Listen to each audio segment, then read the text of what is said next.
1 ಎಕರೆಗೆ 20 ಲಕ್ಷ ಪ್ರಾಫಿಟ್ ಮಾಡಿ 1 ಎಕರೆಗೆ 20 ಲಕ್ಷ ಪ್ರಾಫಿಟ್ ಮಾಡಿ ಆಯಿಸ್ಟರ್ ಮಶ್ರೂಮ್ಸು ನ್ಯಾಚುರಲ್ಲು ಇಷ್ಟೇ ಮಿನಿಮಮ್ ಅರ್ಧ ಕೆ ಜಿ ಇದೆ 2 ಮಶ್ರೂಮ್ಸ್ ಇಲ್ವಾ ವೆಯ್ಟ್ ಮಾಡಿ ನೋಡಿ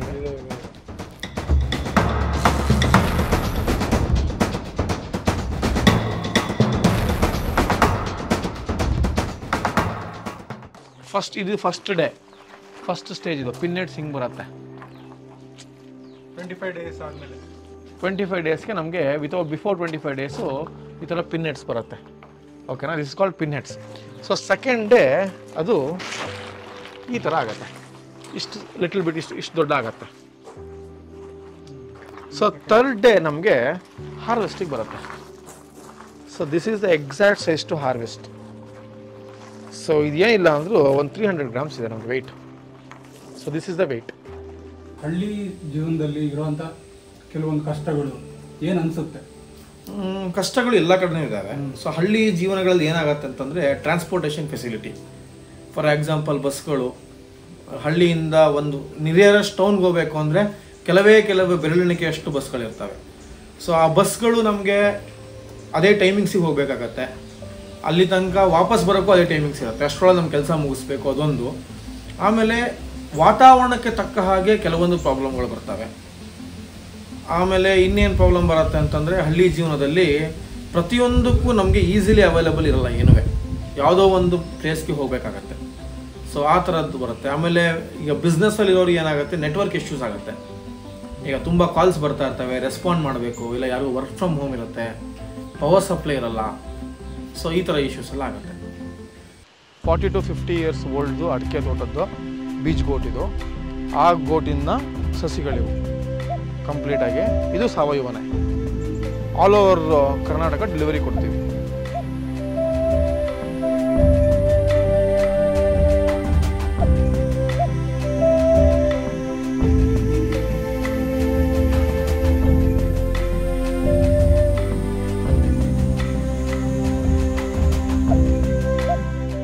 ಮೆಣಸಿನ್ಕಾಯಿದು ಚಿಕ್ಕ ಮೆಣಸು ಬರೋದಲ್ಲ, ಸೂಜಿ ಮೆಣಸು, ಜೀರಿಗೆ ಮೆಣಸು ಅಂತ ಕರೀತಾರಲ್ವಾ, ಮೆಣಸಿನ್ಕಾಯಿನ ಹಾಕಿದ್ದೀವಿ.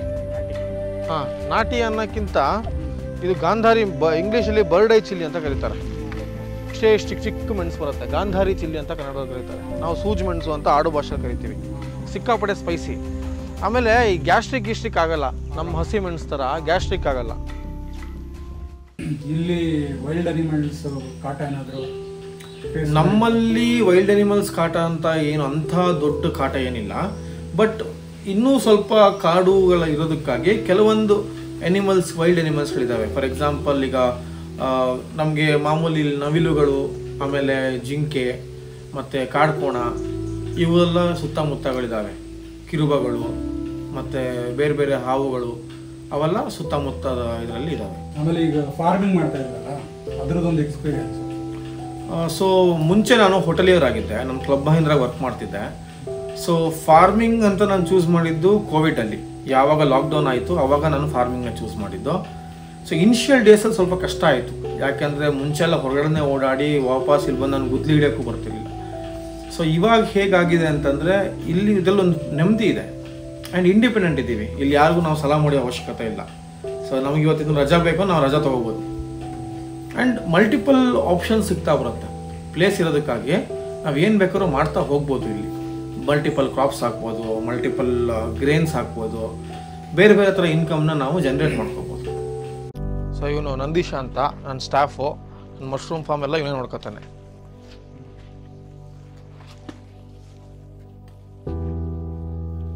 ಸೊ ಇದು ಡಾರ್ಕ್ ರೂಮು, ನಾನು ಗ್ರೋ ಮಾಡೋದು ಆಯಿಸ್ಟರ್ ಮಶ್ರೂಮ್ಸು. ಇದು ಡಾರ್ಕ್ ರೂಮ್ ಸೆಟಪ್ಪು.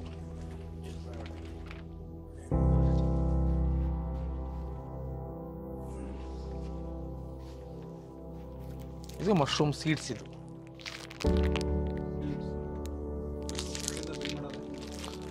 ಹೊರಗಡೆಯಿಂದ ಬೈ ಮಾಡ್ತಾ ಇದ್ದೀವಿ. ಇನ್ನೊಂದು 6 months ಬಿಟ್ಟು ನಾನೇ ಪ್ರೊಡಕ್ಷನ್ ಸ್ಟಾರ್ಟ್ ಮಾಡ್ತಾ ಇದ್ದೀನಿ.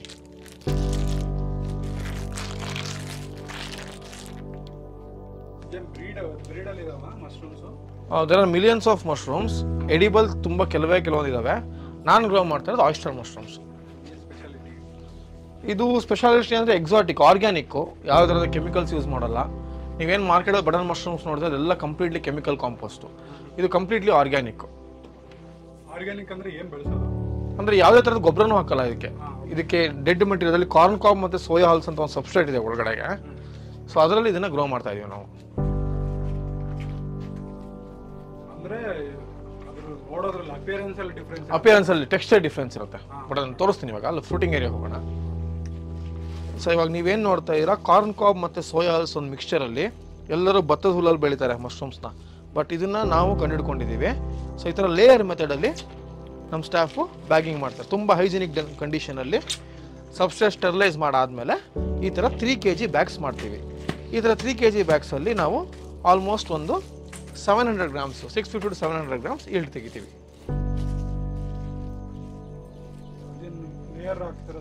ಸೀಡ್ಸ್ ಅದು ಅದೇ ಮಶ್ರೂಮ್ ಸೀಡ್ಸ್, ಮಶ್ರೂಮ್ ಸ್ಪಾನ್ ಅಂತ ಕರೀತಾರೆ. ಸೊ ಇದು ಸನ್ ಡ್ರೈಡ್ ಆಯಿಸ್ಟರ್ ಮಶ್ರೂಮ್ಸ್ ಅಂತ. ಸನ್ ಡ್ರೈಡ್ ಅಂತಂದರೆ ನಾವು ಬಿಸಿಲಲ್ಲಿ ಇದನ್ನ ಡ್ರೈ ಮಾಡಿರ್ತೀವಿ. ಫ್ರೆಶ್ ಮಶ್ರೂಮ್ಸ್ನ ಬಿಸಿಲಲ್ಲಿ ಡ್ರೈ ಮಾಡಿರ್ತೀವಿ. ಸೊ ಅವಾಗ ಏನಾಗುತ್ತೆ ಅಂತಂದರೆ ಅದ್ರ ಮೈಕ್ರೋ ನ್ಯೂಟ್ರಿಯೆಂಟ್ಸ್ ಜಾಸ್ತಿ ಆಗುತ್ತೆ ಮತ್ತು ವೈಟಮಿನ್ ಡಿ ಹೈಯೆಸ್ಟ್ ಆಗುತ್ತೆ. ಸೊ ಡಯಾಬಿಟಿಕ್ ಪೇಷಂಟ್ಸು ಅವರೆಲ್ಲ ಡೇಯಲ್ಲಿ ಆಯಿಸ್ಟರ್ ಮಶ್ರೂಮ್ನ ಕನ್ಸ್ಯೂಮ್ ಮಾಡಿದ್ರೆ ಪ್ರೋಟೀನ್ ಲೆವೆಲ್ಲು ಜಾಸ್ತಿ ಆಗುತ್ತೆ. ಸೊ ಮತ್ತೆ ವಾಪಸ್ ಇದನ್ನು ಬಿಸಿನೀರಿಗೆ ಹಾಕ್ಬಿಟ್ಟು ಕುಕ್ ಮಾಡ್ಬೋದು. ಆ್ಯಂಡ್ ಶೆಲ್ಫ್ ಲೈಫು 6 months ಚೆನ್ನಾಗಿರುತ್ತೆ. ಆ್ಯಂಡ್ ಇದು ಬಂದುಬಿಟ್ಟು ಆಯಿಸ್ಟರ್ ಮಶ್ರೂಮ್ ಪೌಡರ್ಸು ಸ್ಮಾಲ್ ಪ್ಯಾಕೆಟ್ಸಲ್ಲಿ ಮಾಡಿದ್ದೀವಿ. Mainly for diabetic patients. Diabetic ಪೇಷಂಟ್ಸ್ಗೆ ಪ್ರೋಟೀನ್ ಲೆವೆಲ್ಲು ಕಡಿಮೆ ಇರುತ್ತೆ ಆ್ಯಂಡ್ ಅವ್ರಿಗೆ ಫ್ಯಾಟ್ ಇರೋಂಥ ಐಟಮ್ಸ್ನ ತಿನ್ನೋಕ್ಕಾಗಲ್ಲ. ಸೊ ಅಂಥವ್ರು ಇದನ್ನು ಹೆಲ್ತ್ ಸಪ್ಲಿಮೆಂಟಾಗಿ ತೊಗೋಬೋದು. ಸೊ ಇದನ್ನು ನೀವು ಆಮ್ಲೆಟ್ ಜೊತೆ ಮಿಕ್ಸ್ ಮಾಡ್ಕೊಂಡು ತಿನ್ಬೋದು, ಚಪಾತಿ ಜೊತೆ ಮಿಕ್ಸ್ ಮಾಡ್ಕೊಂಡು ತಿನ್ಬೋದು. ಸೊ ಎನಿ ಕೈಂಡ್ ಆಫ್ ಇದನ್ನು ಹಾಲು ಹಾಕೊಂಡು ಕುಡಿಬೋದು. ಸ್ಮೂತಿ, ಮಿಲ್ಕ್ ಶೇಕು, ಜಿಮ್ ಮಾಡೋರಿಗೆಲ್ಲ ಇದು ಯೂಸ್ ಆಗುತ್ತೆ.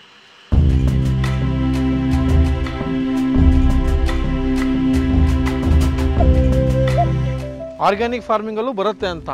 ಬರೀ ಕೆಮಿಕಲ್ಸ್ ಒಂದೇ ಹಾಕೋಕ್ಕಿಂತ ಕೆಮಿಕಲ್ಸ್ ಹಾಕಿದ್ರೆ ಇನ್ನೂ ಚೆನ್ನಾಗಿ ಬರುತ್ತೆ. ಬಟ್ ಮಣ್ಣಿನ ಸತ್ವ ಹೋಗ್ಬಿಡುತ್ತೆ. ಇಷ್ಟು ಕಂಪ್ಲೀಟಾಗಿ ನಿಮಗೆ ಅಡಿಕೆ ತೋಟ, ಅಡಿಕೆ ಮಧ್ಯೆ ಅಲ್ಲಲ್ಲಿ ಬಾಳೆ ಹಾಕಿದ್ದೀವಿ.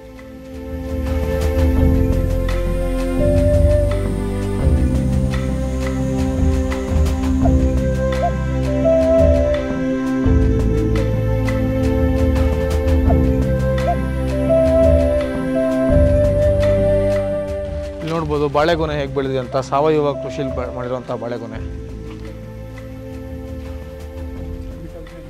ಕೆಮಿಕಲ್ಸ್ ಏನು ಹಾಕಲ್ಲ ನಾವು.